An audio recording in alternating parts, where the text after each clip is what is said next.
So section 12.2, we're going to talk about a new type of sequence, and the example we can start out with to study with is a sub n equals -10 times, or -10 plus 4 times n minus 1.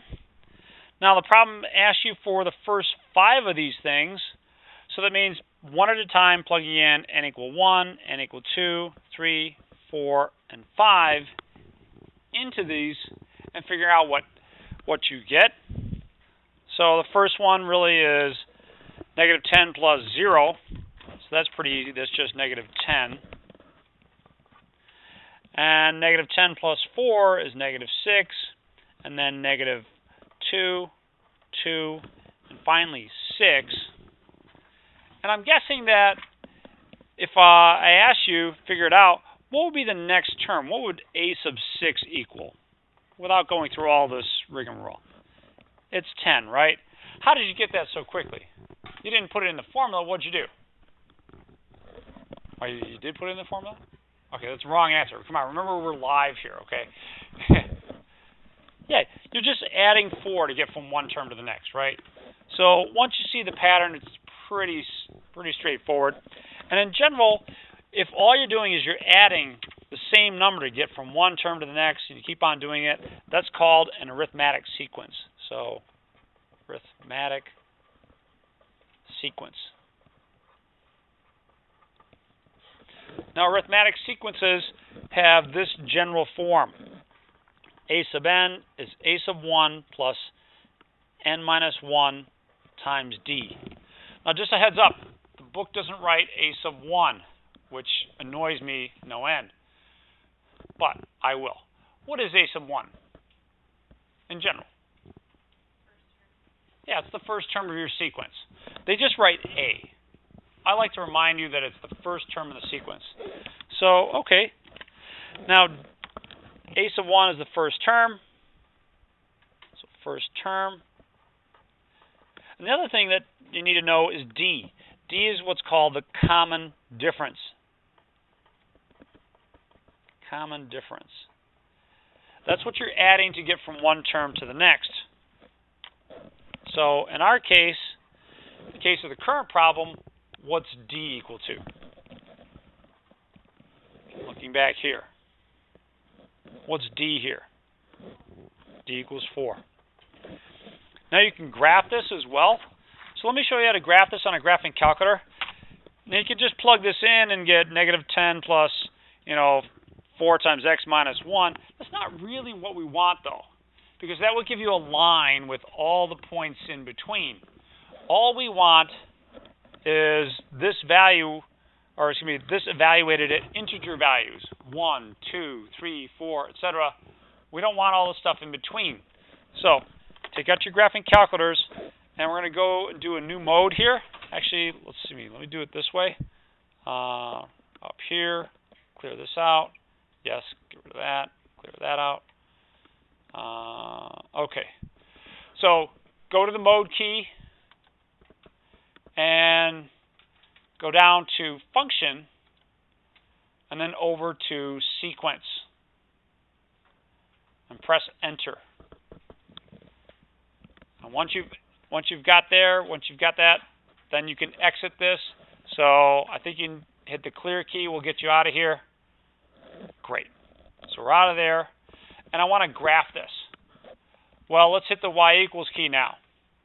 So if I hit the y equals key, wow, looks a lot different than what you're used to, right? Much different. That's okay. We're going to type in our expression here. So our expression was -10 plus 4 times n minus 1. So let me do that. So let's clear this out. Sure, let's clear that out. And it's going to be negative, use it on the bottom row of your calculator, -10 plus 4 parentheses. Now, I'm going to go up here, and usually what we get when we type this is an x. But notice this time, when I press the x key, I get an n. And that's because we're in a different mode. This mode works for your regular function, then parametric, then polar, and then sequence. So n minus 1 like that, and then a close parenthesis. Press enter, and we should be good. Is everyone with me so far here? We're all good on that part? Let's go up to our window, and our window looks a little different because it tells you, okay, what values of n do you want to see? Well, I want to see 1 through 10, say, and that's fine. So 1 through 10. Now the rest of it is like figuring out, well, what are the x values that I need to see? What are the y values I need to see? You know what? Make your calculator figure that out. Remember the button that does that? It'll adjust your window size. It was zoom. No, zoom 0. So if you go up, you'll see it. Zoom 0 does zoom fit. So type zoom and then 0. And it should fit your graph just perfectly with the values that we've ordered up. So you should get something like this. Notice that you're not getting all this stuff in between, right? You're just getting the integer values. The cool thing is that if you trace things, if you hit the trace key, when n equals 1, it tells you, oh, you're at negative 10. And then you trace to the right, and you see the values here. So we did the first 5 values. The next one should be 14, and then 18, etc. So you can trace it and see all those values. So pretty cool. Not something that's required for this course, but handy nonetheless. And since we're done there, let's get back to this over here. So that last part was the graph. So that's part C, was the graph. So we're okay with those 3 parts of problem number 8. The big thing you should be getting is the general form of an arithmetic sequence. And these 2 things in particular. A sub 1 is your first term, then you have n minus 1 times the common difference. Now that common difference is what you're adding to get from one term to the next. So let's see that for a problem like number 18. In problem number 18, we've got a sequence of values starting at negative 31 and negative 19, negative 7, and 5. I want to see, am I adding the same thing to get from one term to the next? So what I can do is subtract these terms. Subtract adjacent terms. I can do 5 minus negative 7, for instance. 5 minus negative 7, oh, that gives me 12. All right, how about the previous one? That'd be negative 7 minus negative 19. Oh, I still get 12. And if you look real carefully, you're seeing that you add the same thing to get from one term to the next. It's always adding 12. So that tells me D equals 12. Now the goal of a problem like this is to write the general term, a sub n equals a sub 1 plus n minus 1 times D.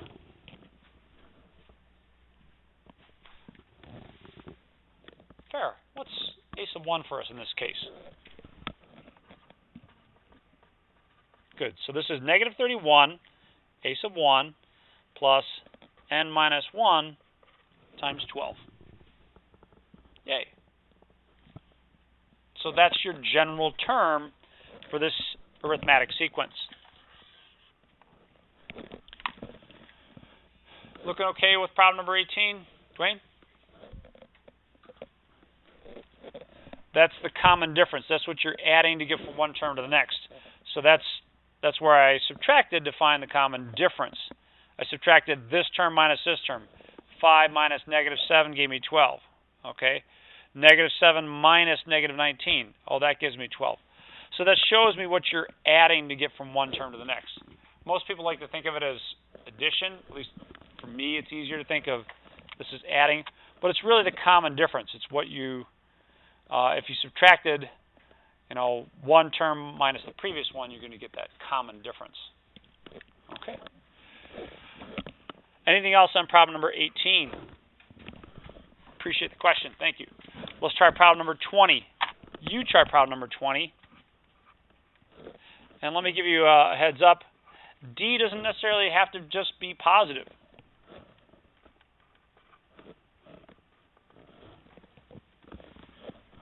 So, try and figure that one out. And I'll kind of pause things here. Or if you're seeing this at home, then you know to fast forward. But try and again write it in general terms. A sub n equals a sub 1 plus n minus 1 times d.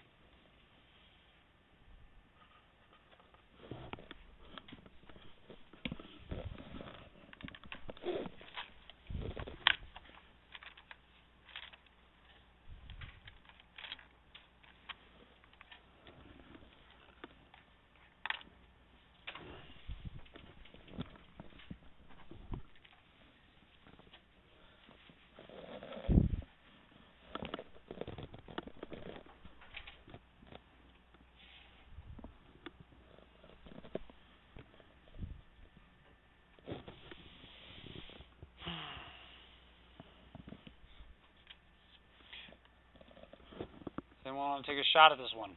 Ronnie, I think I saw your hand first.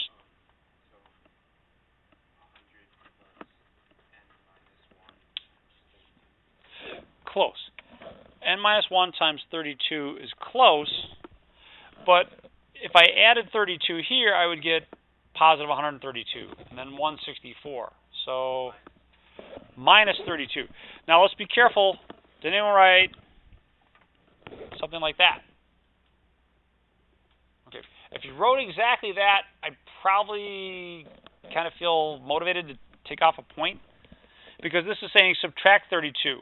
This needs to multiply by negative 32, so you need those parentheses around there. If you type this in your calculator without parentheses, it would not do out that sequence for you. It just wouldn't. So it's kind of annoying, and I hate to be kind of that guy that's like, oh, no, you forgot your parentheses. But it does make a difference. So just giving you a heads up on that. Are we okay with problems 18 and 20? Got those general terms there all right? Emerson, is that a yes? Thank you, sir. Vote of confidence from Emerson. Well done. Let's take a look at problem number 26.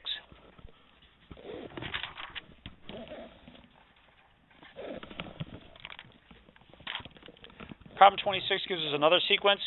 So it's 1/2, 1/3, 1/4, 1/5, etc. So if this is an arithmetic sequence, again, we're supposed to write it as an arithmetic sequence. But what we need in all our arithmetic sequences is we need to figure out what that general form looks like. What's D? What's the common difference that I'm adding to get from one term to the next? And here it's not so clear. So let's use our calculators to try and figure that out. And I'm just going to use this one here. Let me clear this out. Come on, clear. There we go. Clear that out. Now to figure out the common difference, I'm going to subtract adjacent terms. So you subtract the second term minus the first term. So that'd be 1/3 minus 1/2. Well, I'm going to be lazy and type in 0.5. Saves me one keystroke. Yeah, and if you're looking at that going, I don't know, hit the math key and then press enter twice. So negative 1/6. So, okay. The difference between these first two terms is negative 1/6. All right, let's try the next pair. So for the next pair, it's going to be 1/4. So 1 divided by 4, you could also type in 0.25 minus 1 divided by 3. And when you hit the answer to fraction key, this time you get negative 1/12. So that too is negative 1/12. And then I think the last pair here, and I'm not going to show it, but I think it's negative 1/20.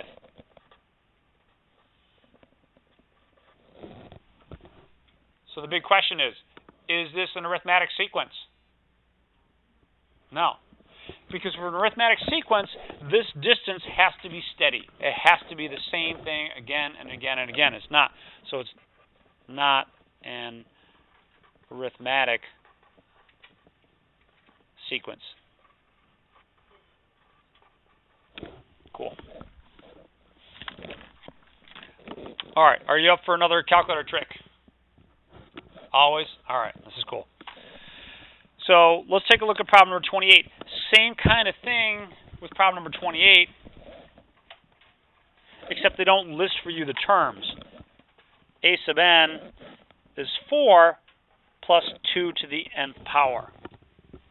And so to decide if this is an arithmetic sequence, well, it'd be helpful if we listed out the first few terms. So you can make your calculator do that. Let's see how. Let's see, I'm not sure why it's not zooming in. Tell you what, I'm going to do it here. Is it easier to see up here? I mean, I guess the one advantage is that you get the key history, so you can see exactly what I press here. All right, so to do this one, we need to first go to a different menu. You hit the second key, then the stat key. That takes you over to something that allows you to operate on list. And if you go to the right one, then the fifth option down allows you to type out a sequence. So let's select 5 from here. The first thing it asks you for is the expression. What expression you want to type in? Oh, well, my expression is going to be 4 plus 2 raised to this power. Ooh. Is yours doing it like that, or is it actually... Yeah, all right. I expected something a little different there. Now, the variable that we're working with is the same variable, which is n. So these two should match. If you're using n or x or whatever, they should match.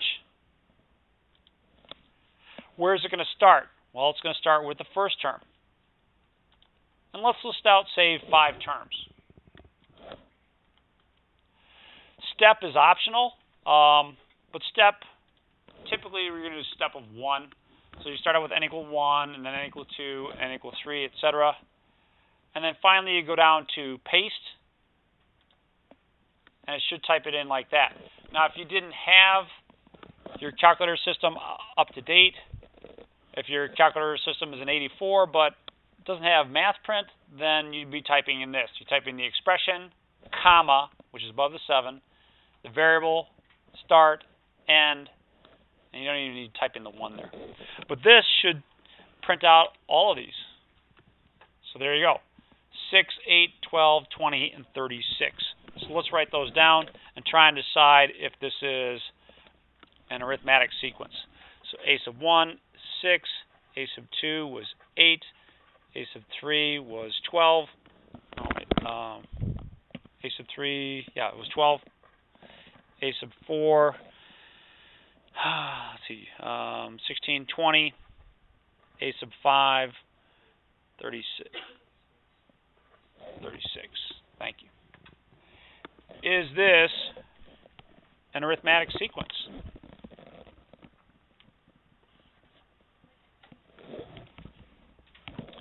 Well, that is an exponential function, right here, this part of it. The difference here is d equals 2.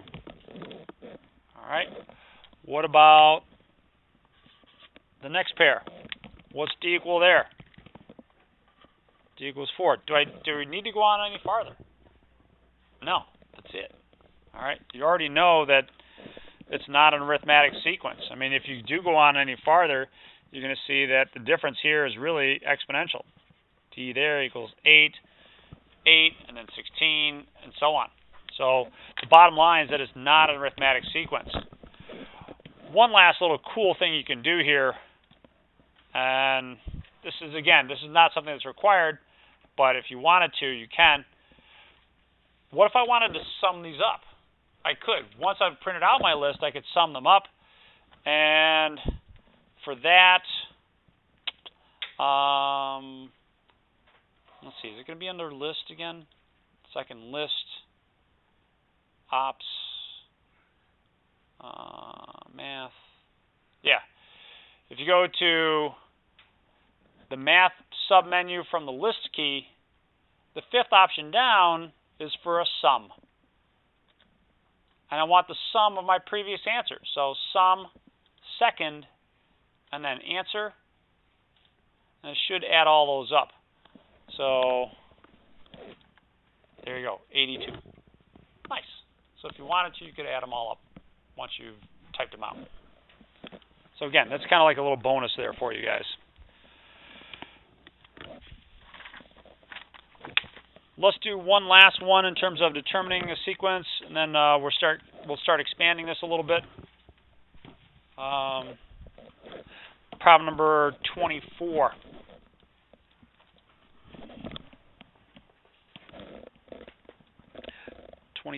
Looks like this. ln of 2, and then ln of 4, ln of 8, ln of 16. So the question is this an arithmetic sequence? George? All right, you're timesing each of the arguments by 2. So what you're taking the log of is called the argument. The argument here is 2, and the argument here is 4. And those arguments get multiplied by 2. So I agree. Now, for an arithmetic sequence, you're supposed to add the same thing to get from one term to the next, right? So kind of a quick look at this, and you don't think it's an arithmetic sequence. But we got to look on this one, think a little deeper. 4 is 2 squared. What's a different way I can write 8? 2 cubed. And finally, 2 to the 4th power, right? Now we're coming up towards the end of the term, so it doesn't hurt to think about your properties of logs, kind of a little bit of review here. What do your properties of logs say I can do here? Yeah, you got that parachute rule, right? Formerly called the power rule, but informally, by me anyways, called the parachute rule. 2 ln of 2, 3 ln of 2, 4 ln of 2. Okay. Looking a little different. What if we subtract adjacent terms? It'd be 4 ln of 2 minus 3 ln of 2. What does that give me? Yeah, 1 ln of 2. All right. What if I subtracted these two? It'd be 3 ln of 2 minus 2 ln of 2. And again, you get 1 ln of 2. I think you can see that if you subtracted here with these first two as well, you'd still get the same thing. You're going to get 1 log of 2. You could do it on your calculator. Log of 2 is about 0.69 something. So you'd see the same thing on your calculator. But this is an arithmetic sequence.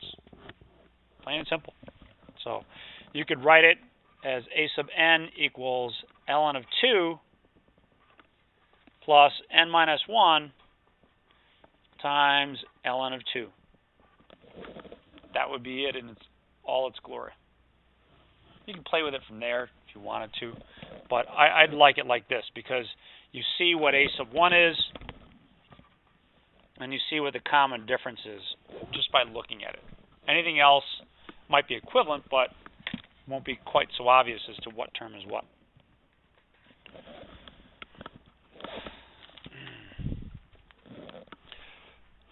So a little bit of a surprise for problem number 24. At least it was for me the first time I saw something like that. I'm like, nah, that's not. It looks geometric.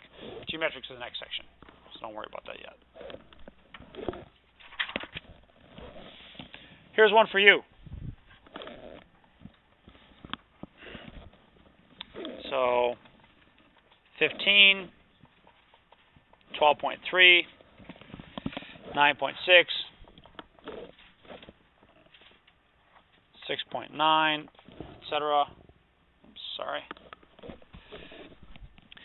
And I want you to determine if it's an arithmetic sequence, and if it is, find the 100th term. So a sub 1, a sub 2, a sub 3, a sub 4. What's a sub 100?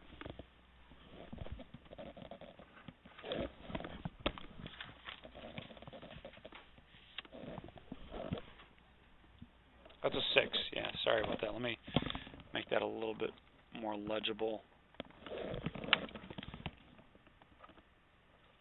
Does that help out, Ronnie?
So is this an arithmetic sequence?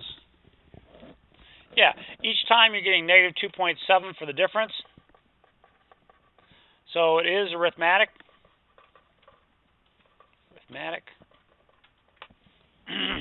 I want to write the general term first. So a sub n equals a sub 1 plus n minus 1 times d. What's that going to look like for this particular problem? Megan?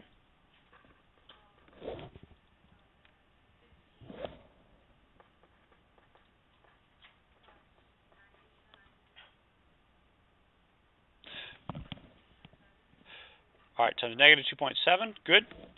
And yeah, to find a sub 100, so the last part here, and thank you, Megan, a sub 100 is going to be 15 plus 100 minus 1 is 99 times negative 2.7. I think you get negative, what, 252.3? Cool. So that's your final answer on 42. Looking all right with that one? Let's keep going. Problem 46 is more of a word problem. So let's look at it together in the book real quick. And that would be down here. Oops, why isn't this? I think I can fix it this way. There. There. Okay.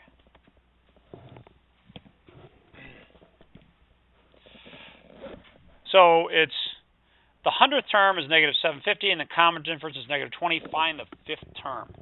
Ugh. All right. Let's write down the important information that they gave us from this one. So in problem 46, the 100th term is negative 750, and the common difference is negative 20. And they ask you to find the 5th term. So what's a sub 5? Well, at least they've given us some of our stuff here, right? We've got a sub n equals a sub 1 plus n minus 1 times d. So it's a sub n equals a sub 1 plus n minus 1 times negative 20. But it really would help me out in this problem if I had a sub 1. Suggestions on how I could find a sub 1.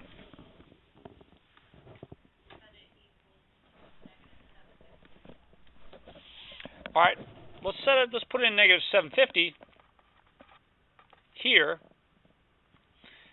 is a sub 100. But what you also got to realize is that 100 has to go in here.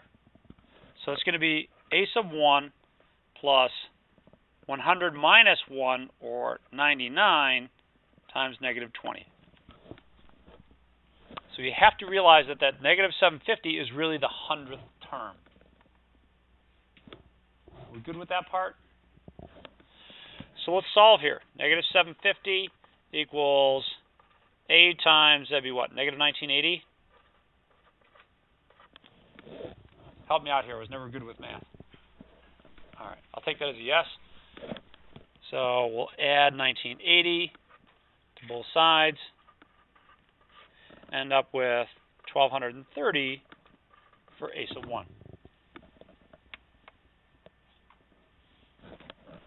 So what's nice is that kind of completes my general formula here. A sub n equals 1230 plus n minus 1 times negative 20. Nice.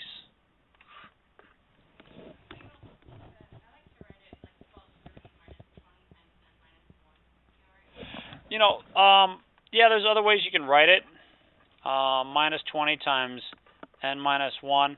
I'm not a big fan of that because, I don't know, it feels like you got to think a little bit more. So I guess it's clear enough that that's D. Oh, look, it's acceptable. In fact, if you wanted to, you could distribute that and write 1250 minus 20n. Nothing wrong with that either. They're all equivalent, and I wouldn't mark any of them wrong. It's just writing it like this, I mean, it's clear to me really quickly, that's a sub 1, and that's That's D. Whereas down here, you actually got to think about what a sub 1 is. D might be a little bit more obvious, but, you know, whatever. Any of these work. Let's find a sub 5 to finish this one off. So I'm going to use this one down here. So it's going to be 1230 plus 4 times negative 20. And I think that gives me 1150.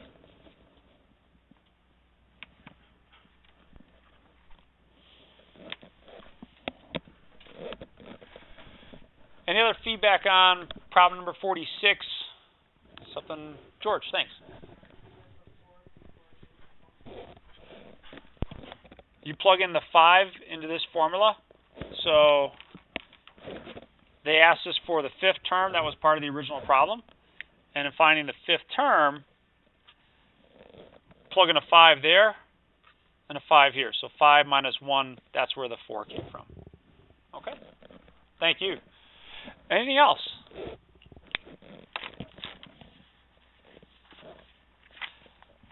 Let's try a different one. Problem number 48.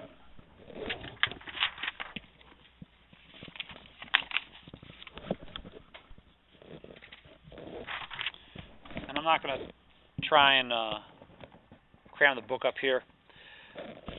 They tell us that a sub 12 is 118, and a sub 8 is 146. And they want us to find a sub n. That's our goal, is to find a sub n for an arithmetic sequence. So it's a sub 1 plus n minus 1 times d. So we need to figure out those two things. In fact, there's really just two things we need here. A sub 1 and d. Those are the two things that we need. Now, if you need to solve for two variables, generally speaking, how many equations do you want to work with? Give you a hint. It's this many. Go ahead. Somebody yell it out. My viewing audience wants to know. 2. All right. See, I get a really sharp class here. There we go. So, 2 equations for 2 unknowns. And interestingly enough, they gave us 2 values here, right? So 118 equals a sub 12. And here's where you got to use the 12. You got to put it in here. So George, this kind of reminds me of your question from the last one.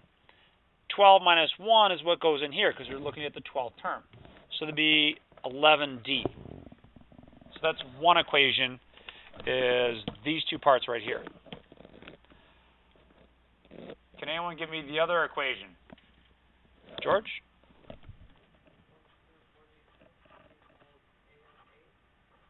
And that would equal a sub 1 plus 7d. Thank you. All right. Well done. So here you go. 2 equations and 2 unknowns. So you've got 118 equals a sub 1 plus 11d, and 146 equals a sub 1 plus 7d. Notice I'm kind of dispensing with this little extra thing here. Man, especially this course, you've got a lot of ways you can solve it. You can solve it with Gaussian elimination, you can solve it with an inverse matrix, you can solve it with reduced row echelon form, substitution, addition, graphing, Cramer's rule. Wow. But let's keep it simple, right? Let's just use the addition method. I would probably multiply, say, the bottom equation by -1 and get 118 equals a sub 1 plus 11d minus 146 equals negative a sub 1 minus 7d. And adding these together, I get negative 28 equals 4d. So what does d equal? Close. I heard just a 7. It should be -7. And -7 makes sense, right? Because take a look here. A sub 12 is less than a sub 8. So you're marching downwards from there. So you expect a negative value for d. Just a little double check of your work. So we're kind of halfway there. We know what d is. How are we going to find what a sub 1 is? Yeah, plug it in, right? Plug it into one of these two equations. Let's pick the top one for no special reason. 118 equals a sub 1 plus 11 times negative 7. So 118 equals a sub 1 minus 77. And when I add 77 to both sides, I get what? 195? That's a sub 1. In general, a sub n is going to be 195 plus n minus 1 times negative 7. Or the different variations there. I'm not going to go through those, but there's different equivalent ways you can write that.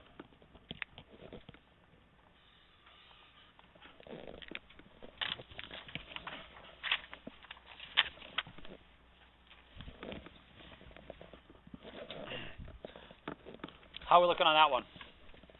Okay. Now, it was a little earlier today that we dealt with the sum of the first n terms of a sequence. So S sub n is the sum of the first n terms of a sequence. Okay.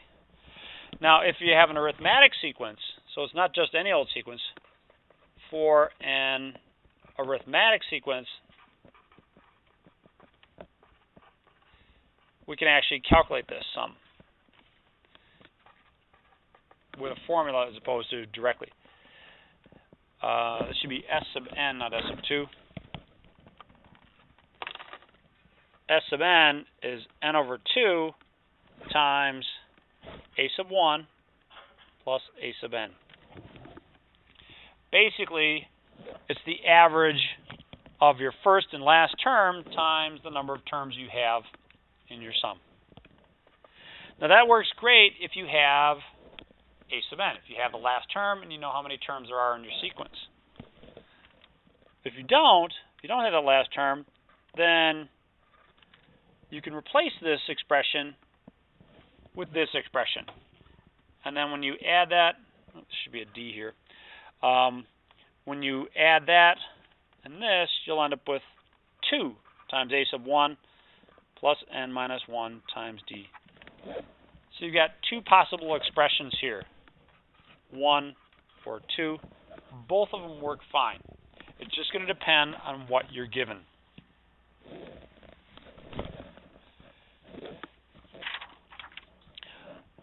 Let's start out with problem number 52.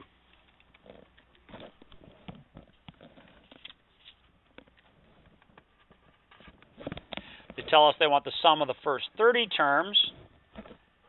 A sub 1 is 10, and d is negative 8. So they're giving us an arithmetic sequence with this a sub 1, and that's for d. Okay. You could write it in general terms like this. It'd be 10 plus n minus 1 times negative 8. That's the general term. But you know what? We don't really need that. Well, maybe we do.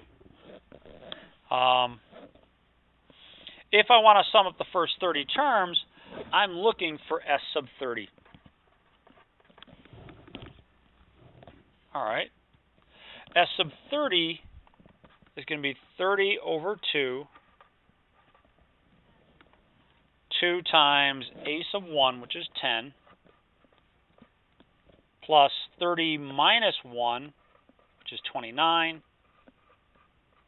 times negative 8. So, okay, that's going to be 15 times 20 plus, that'd be negative 222. Is that right? Yes. Let's see. Yeah, that's right. And then it's just arithmetic here, which I hope you'd probably do on your calculator. It's going to be 15 times negative 202 is negative 3180. Okay. So that's doing it with formula 1. And that's because we used what we had. We had n, we had d, but we didn't have the 30th term. So that's one way to do it that way. Are we okay with the first approach? Now, just to show you some contrast with the second approach, for the second approach, if I wanted S sub 30, it'd be 30 over 2 times A sub 1 plus A sub 30, which is 30 over 2 times 10. The problem with the second approach is I don't have the 30th term here, do I? I don't know what A sub 30 is. But the good news is you can figure out what A sub 30 is, because you've got, or could write down, the general formula. So A sub 30 would be 10 plus 29 times negative 8, which is what? Your negative 222 again. Negative 222 plus 10 would be negative 212, right? Negative 212.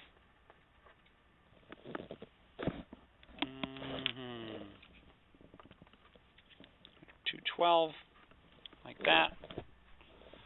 And I'm hoping that that works out good. Yeah. If you multiply this out, you should get the same thing, negative 3180. So that's doing it with the second approach. And it's up to you. It kind of depends on the problem, what information you're given, as to which one you want to use. But either way, both of them work. All right, last one. Problem number 64.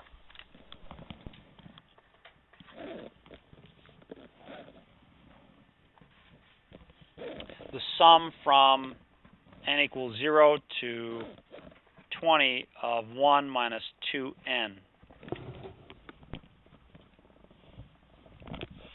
Now, a lot of times it's helpful in these types of problems to write out a few terms of the summation. So, kind of depends on you. We can write out the first few terms. Actually, I can make my calculator write out the first few terms if you want. But let's just do it in our heads. If I put in a 0 here for n, so n equals 0, what would I get? 1 minus 2 times 0 is just 1. At n equals 1, I get 1 minus 2, which is negative 1.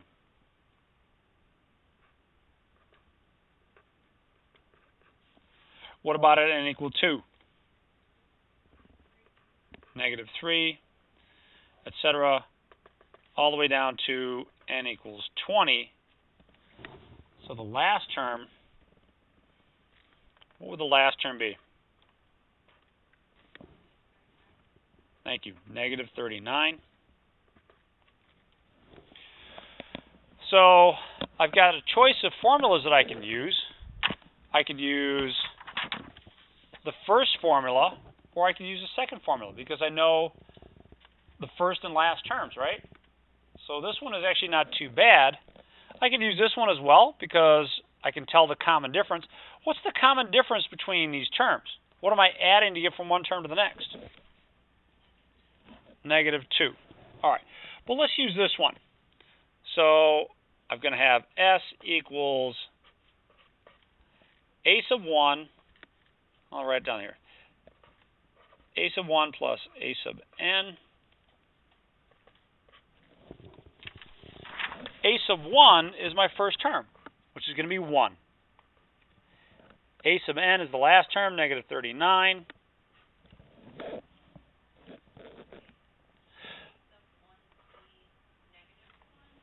No.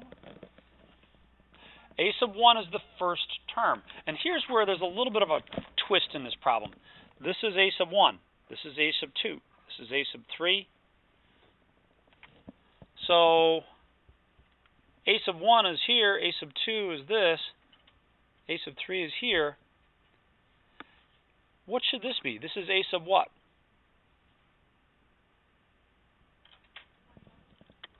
$21. Well done.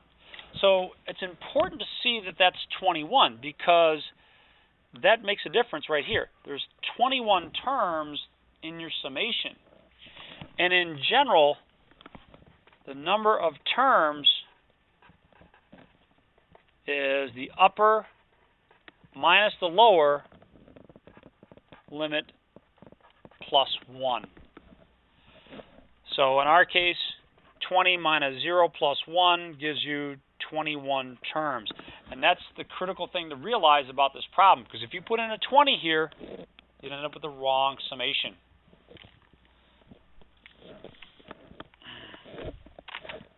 So let's finish this out. That's 21 over 2 times negative 38. So 2 cancels in there 19 times. 19 times 21 would be negative 399. Whew.